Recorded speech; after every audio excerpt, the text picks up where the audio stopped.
So let's jump right in. We're looking at a big question today. Can an old school blog still compete with fast-paced social media? Especially for local businesses, right? Exactly. For the local shop owner in a place like, say, Sturminster Newton.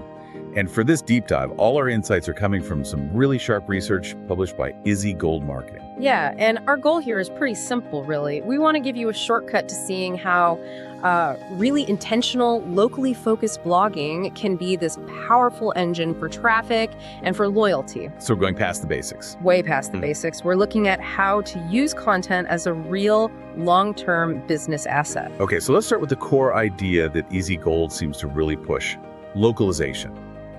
They say that any good piece of writing has a start, a middle, and an end, but the real secret sauce is making sure it feels like it was written for your town. Yes. Not just in your town. It has to reflect the local details, the interests of the community around you. It has to feel authentic.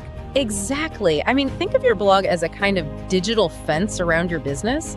Its job is to attract the right people, the local buyers, and clarity is just, well, it's essential.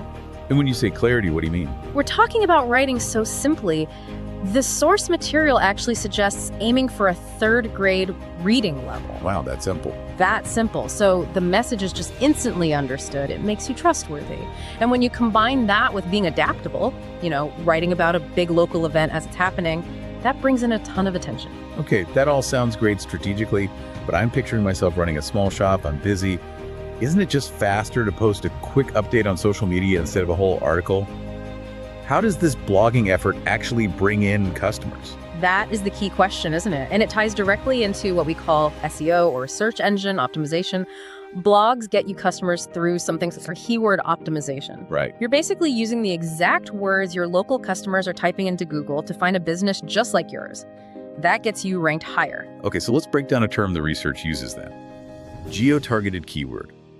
What does that actually mean for someone in Sturminster Newton? It's the ultimate local filter. It means you combine what you do with where you are. So something like organic coffee Sturminster Newton, or maybe best bike repair in Dorset. Ah, okay, so it's super specific. Incredibly specific. And it captures customers who are ready to buy, like right now. Izzy Gold points to the example of a local cafe that writes about its seasonal menu and even links to a nearby farm that supplies their berries. That kind of quality content immediately pulls in the right kind of local readers. So it's really a case of quality over quantity then. It's not just a preference, it's a rule. It's a non-negotiable rule. The research is very clear on this. One really good, helpful article builds so much more trust than 10 quick, shallow posts. Think about a local craft store.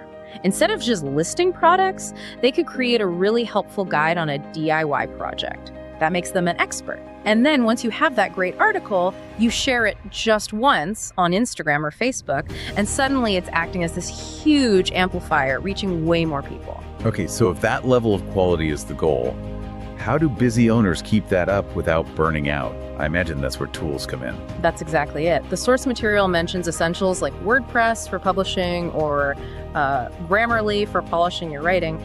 These tools streamline the whole process. They handle the technical side so you can just focus on being authentic. And we can see this working in their case studies, right? Oh yeah, the payoff is huge. They talk about a local bakery that didn't just share recipes. They told the story of the local woman who grows their lavender just 5 miles away. And that builds a real connection. A huge connection. Yeah. And there was another one, a small travel agency. They wrote these super local guides to nearby attractions, and it led to this immediate, noticeable spike in calls and bookings. So in the long run, this isn't just about getting a quick sale. It's about building a reputation. Absolutely. When you're consistent with authentic local blogging, you build customer loyalty and real brand authority. You become the go-to expert, the trusted local source. So the main takeaway seems pretty clear. Blog writing, as long as it's focused on local interests and real quality, is just a smart strategy for growth. It is. So since blogs are so vital for local SEO, here's a thought for you to take away. What is the one geo-targeted keyword you could focus on this week? What's that single specific search term that would lead a local customer right to your front door? Start there, write clearly, and just watch what happens.